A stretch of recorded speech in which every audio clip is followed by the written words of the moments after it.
I am super excited to introduce you to the Big Talk Academy's Fall 2023 cohort for the virtual showcase. These 8 speakers spent 12 weeks going through this speaker and thought leadership incubator that culminated in a virtual showcase that you are going to see today.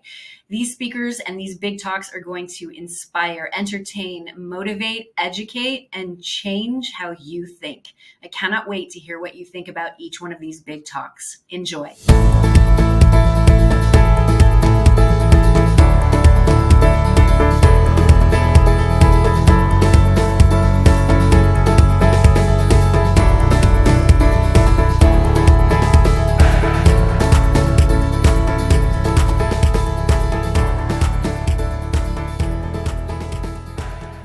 Fay Hosseini is a Persian-Canadian ER pharmacist who moved to Seattle soon after completing her doctorate degree in pharmacy in 2008.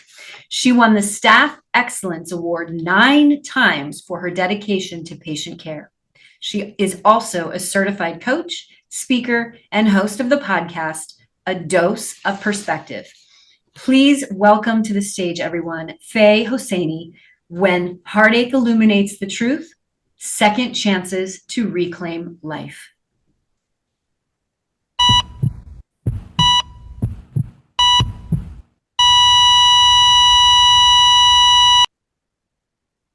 Time of death, 11:58 p.m. I had heard similar end-of-life declarations hundreds of times, but this time was different. As an ER pharmacist, I've had a front row seat to the fragility of life for over a decade now. I've been at bedside when patients flatlined, I've witnessed family members drop down to their knees, and I've seen patients placed in body bags prior to being transferred down to the morgue. But despite this, I didn't realize that I was still sleepwalking in my own life, and that not living each day fully is really no different to dying daily until my own mother died. On May 2nd, 2018, I watched my mother take her last breath of life, marking the end of her 16-month cancer journey. I was heartbroken, overwhelmed, exhausted, and I couldn't quite make sense of it all. I spent the next 6 months having one-way conversations with God. Why her? Why now? Why did she have to suffer all the way till the end? You see, my mother was an orphan by the time she was 11 years old and a child bride by age 12. She was just 12 years old when those around her chose the trajectory of her life for her. A life that belonged to the never-ending demands of Iranian culture and tradition. Over time, I was able to recognize that my mother's passing illuminated a painful truth for me. And that was the realization that despite having far more choices than she ever did, that I had chosen to live a life that I didn't even know was not mine. And that if I continued on this trajectory, the one experience I would guarantee myself was end-of-life regret. I'm the daughter of immigrant parents. I grew up in a household where the pursuit of higher level education was strongly encouraged. And yet, I was always fully aware that I was born into this culture where the men could do no wrong and where women had little agency. By age 10, I had mastered my ability to silence my voice, to dim my light, and to retract my wings. My disease to please was symptomatic to the point where every decision I made, including my career choice, was really just to please those around me. I knew that as a female, the roles I was expected to aspire to were that of wife, mother, and homemaker. Meanwhile, I had no desire to marry into my culture. I was too young to even think about procreating, and the only time I found myself in the kitchen was when I was hungry. But I knew I wanted to be independent, and I believed that education would get me there. I moved to Seattle soon after completing my doctorate degree. I started working in the emergency department at a prestigious academic hospital. On the outside, I portrayed myself as this happy, strong, successful, independent woman.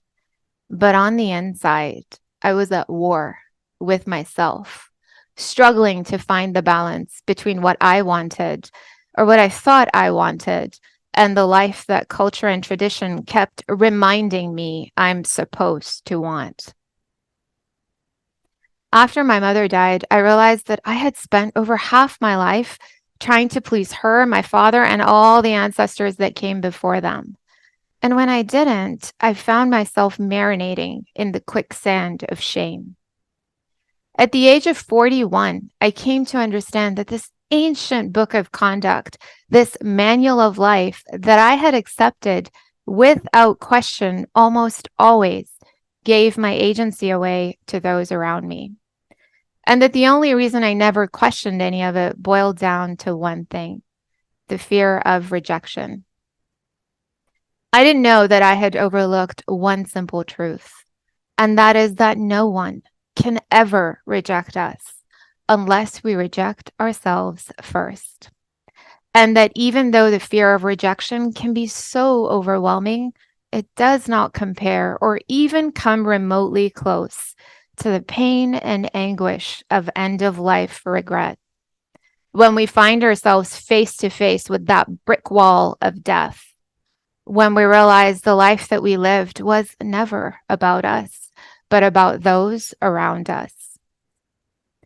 During the lockdown, I started to notice something that I had often overlooked, and that is that when deceased patients are placed in body bags, that there's really only room for one body per bag. There is no room for the deceased and every single person they spent their entire lifetime trying to impress. And if there's no room for all those other people, then there's also no room for their opinions or their ability to reject us in life or in death. This visual reminder of one body per bag almost instantly gave me permission to start curing my own disease to please. And most importantly, to start releasing some of the cultural shame that had clipped my wings for so long, shame that I didn't even know was not mine. Over time, I've learned to appreciate that as long as there's breath, there's life. And where there's life, there's opportunity for awareness. And where there's opportunity for awareness, there's also opportunity for courage. And where there's opportunity for courage, there's always opportunity for change. And change is always possible as long as we still have the gift of breath. I am now a featured coach on the global Mind Valley platform.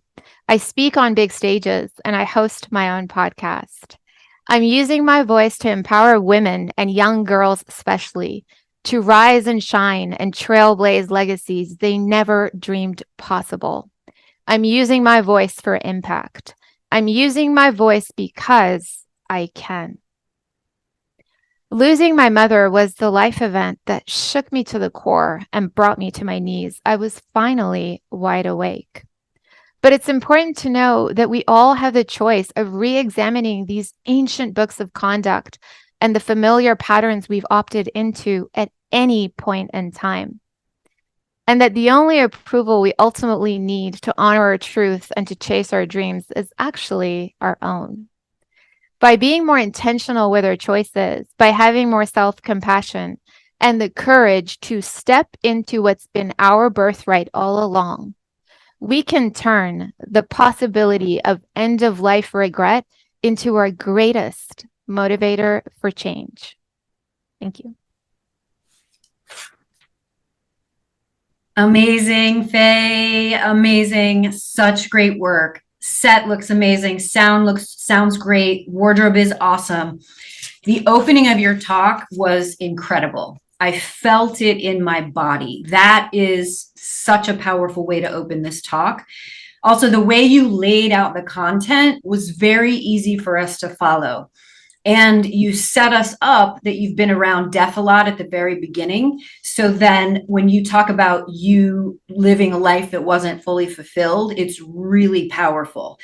Also, when you move into your mother's death and the history around your culture, we connect to you because you're giving us insight into your personal story there. Also, when you drop that humor about going into the kitchen because you were hungry and no other reason.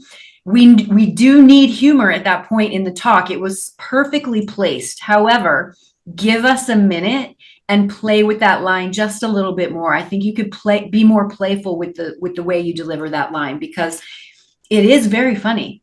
But I'm not sure everybody understood you were making a joke there. I certainly did, but I want to make sure that everybody does. Your tempo, your beat changes, your delivery was rock solid. I love that you turned this personal story into a global idea around the fear of rejection and end of life regret. That is a global topic we can all adopt.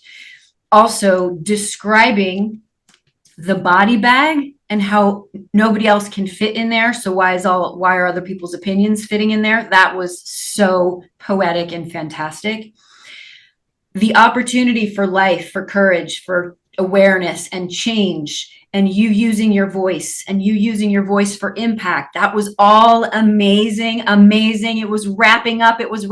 And then you talked about losing my mother. And that section, it was a double ending. I want to invite you to take out the return to losing your mother and go right from using your voice for impact by being more intentional about our choices. That will wrap this up really, really strongly. So I encourage you to go back and look at that ending, because you had us. We thought it was over. And then you did some narrative symmetry, returning to your mom. We don't need it. Go right into the call to action. Beautiful, beautiful work. Brava. Thank you so much for tuning in to the virtual showcase for the Big Talk Academy's Fall 2023 cohort. If you'd like to step onto my big stage, all you got to do is head over to thebigtalkacademy.com and join me. This is where we create thought leaders. We help amplify and elevate voices in order to make the world a better place. And if you love these videos, let us know in the comments. And be sure to hit that subscribe bell and notification button so you get access to our latest videos. And remember, your voice matters. Big love. Mwah.